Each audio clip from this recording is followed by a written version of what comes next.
America loves trucks. The F-150, the Silverado, the 1500. Americans also love things that are mini corn dogs, mini poodles, mini golf. So where the are all the mini trucks? Much oxygen has been wasted yelling about how trucks in America are way too big, and usually it's American buyers that get the blame. The people of these United States demand comfy monster trucks that can tow more, haul more, or crush more every year. Ipso facto, that's what car companies make. But just stop and think about that for a second. If we love trucks so much here, why wouldn't we love trucks of all sizes? I want you to sit there with a straight face and tell me that if Toyota sold a truly compact pickup, and I'm talking 1980s sized, with a simple four-banger for $20,000 today, people wouldn't buy it? Somebody did it right. Oh, what a feeling. Toyota. They would. And the fact that 155,000 people bought a $30,000 Ford Maverick last year pretty much proves it.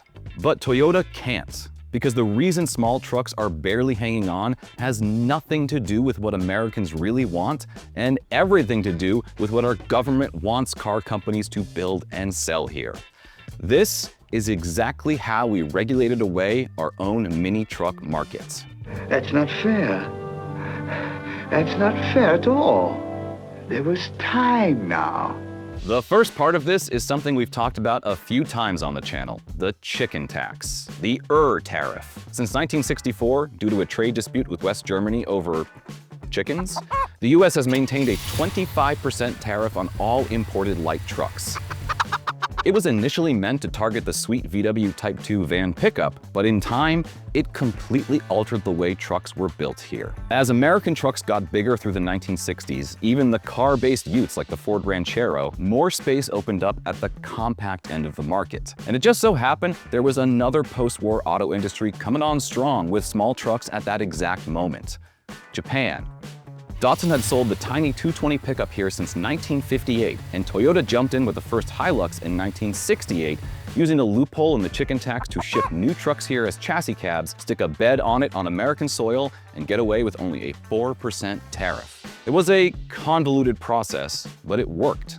Sales spiked, and American automakers took notice and made themselves some deals. By the early 1970s, Ford teamed up with Mazda to import the B-Series as the Ford Courier. GM rebadged the Isuzu Faster as the Chevy Love, and we were again awash in compact trucks. Can I get all my dogs in here? But it wasn't gonna last. See, what happened was there was a war in the Middle East that affected shipping and trade, causing a steep rise in the global oil market and subsequently the price of fuel in America.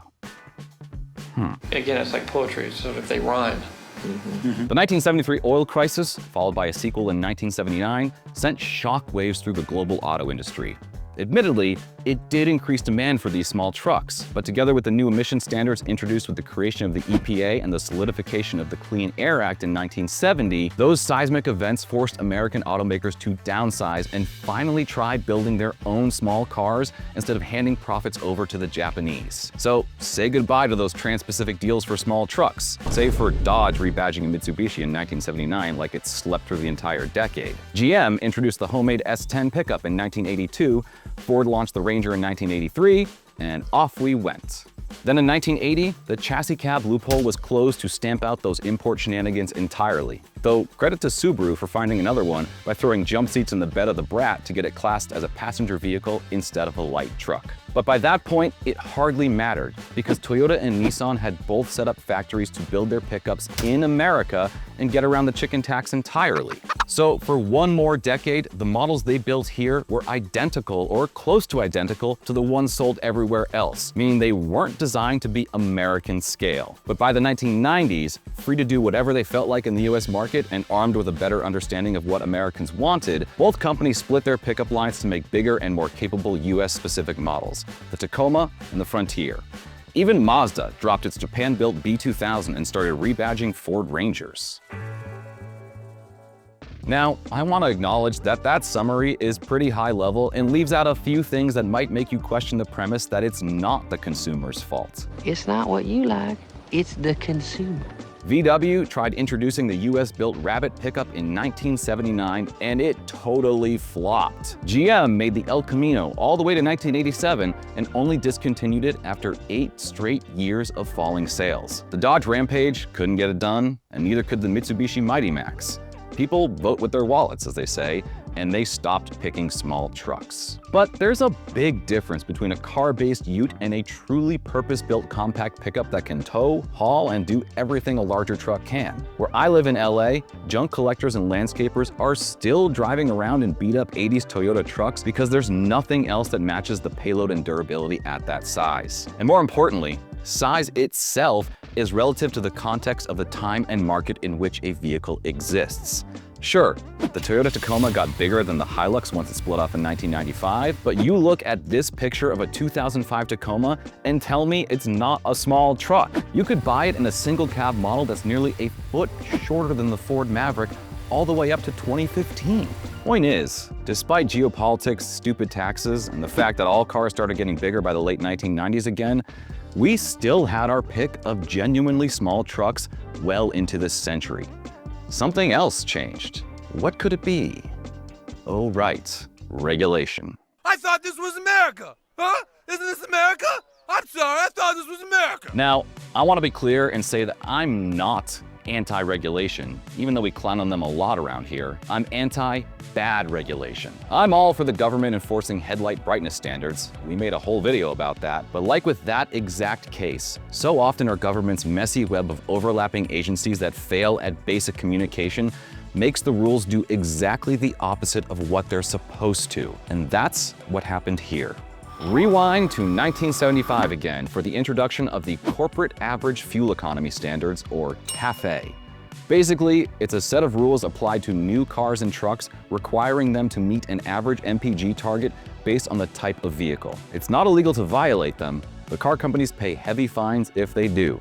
Starting with an 18 MPG target for passenger cars in 1978, which basically created the entire malaise era, the number ticked up to 27.5 MPG combined in 1985 and stayed there until 2010. For light trucks, that number was stuck at 20.7 MPG through 2004, only rising to 23.4 by 2010. It took some work and paying some fines, but car companies were largely able to figure it out. But then, 2008 happened.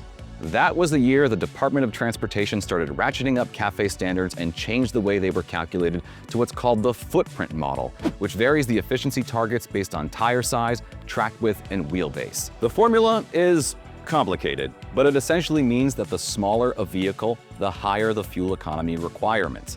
The larger it is, the lower the requirement. So instead of car companies slogging through developing small vehicles that had to meet ever stricter standards, it was 42.4 MPG for cars by 2020 and over 30 MPG for trucks. They just built bigger vehicles that didn't have to be as efficient. The rules came into effect in 2010, and within 2 years, we lost the Dodge Dakota, the Ford Explorer Sport Track, and the Ford Ranger. You can blame the Great Recession for some of that, but the small trucks that remained started growing in size in large part to avoid the highest standard, which is now above 45 MPG for the smallest light trucks. And that's why, despite the fact that companies like Chevy and Ram make compact pickups for other markets, they just can't afford to pay the fines and sell them here. The Ram Rampage, for example, which is built on the old Jeep Compass platform and looks like the perfect Ford Maverick fighter, it sells well in Latin America, but it would need to achieve nearly 40 MPG to comply with CAFE here. Or take something like the VW Saviero, the subcompact pickup sold just south of the border in Mexico. It's cool, right? Too bad its tiny footprint means it'd have to hit over 45 miles per gallon, which is impossible without re-engineering it as a hybrid. But there's something I haven't mentioned. Last year, the Trump administration blew up the whole thing and changed the penalty for violating the standards to a nice round $0. The CAFE framework still technically exists, but practically speaking, automakers are just free to ignore it now. So does that mean the path is clear for small trucks to make a comeback? Well, maybe, but it won't be the same as before. The Ford Maverick is able to exist because mainly it's a hybrid.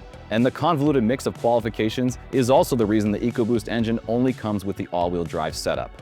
But outside of that, Hyundai just killed off the Santa Cruz, and there's no solid sign of any major OEM making another play at the small truck market here. You can point to a number of reasons for this. Car companies can't turn on a dime, and there's no saying the next administration won't flip the CAFE fines back on, so they're not about to invest in a new product they might be punished for selling by the time it comes on the market in 3 to 5 years. Crash standards mean trucks can only be so small without looking like stupid little tanks. And the industry has trained itself to sell trucks by promising something bigger and more capable for decades now. Honestly, I think they've just straight forgotten how to do it the other way. My shoes are too tight, and I have forgotten how to dance. But we've got some interesting experiments on the horizon, the most significant being Slate, the startup planning to sell stripped-down single-cab electric pickups for under $30,000 later this year. No engine, no fuel economy standards to meet. Its modular strategy to speccing models where everything is an option and the base trucks don't even come with a radio has plenty of skeptics. As is the fact that outside of high-end models like the Rivian R1T, electric pickups just haven't caught on with buyers here. Then again, that might be because companies like GM only tried to prove out that market with the same approach it used with gas-powered trucks. Make them as big and as capable as possible. Unfortunately, that ended up with full-size models with massive batteries weighing 9,000 pounds and costing way too much, while also being worse at truck things than the gas ones. It could very well be that there is unmet demand for a small electric pickup with a small battery and lower range that doesn't promise the moon, even without the help of the defunct federal tax credit for EVs. Ford itself will be testing this theory soon as it develops its own cheap electric truck that's supposed to launch with a $30,000 starting price next year. So that's where we're at. The reason small trucks aren't a thing here anymore, despite our unending love of pickups, comes down to decades of protectionist trade policy and misdirected emission standards that incentivize companies to go big or go home. Going back to the Maverick, to me, hybrids are where automakers should be thinking. Anything is possible with enough money and willpower. Just look at Toyota spending God knows how much to develop a new mid-engine MR2 sports car, of which they will surely sell dozens. There are dozens of us. Dozens! It is certainly capable of shoving one of its many hybrid powertrains into a compact pickup, finding the factory space to build it in America, and giving Ford a proper fight. And what do you know? Rumors have been flying around that it's planning to do exactly that by the end of the decade.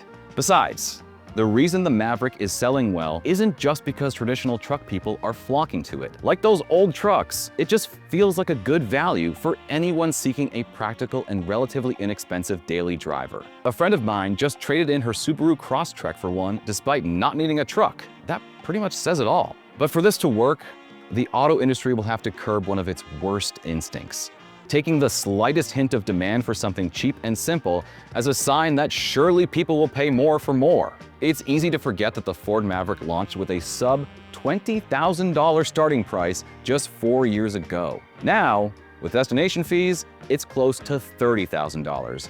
And yet it still set a sales record last year. Number go up, until it doesn't. So let me know in the comments what you think about all this, if you see another path to getting more small trucks on the road in America, and what other models you'd love to see make a go of it here, if we could just get rid of that chicken tax. Anyway, I'll see you next time, and thanks for watching.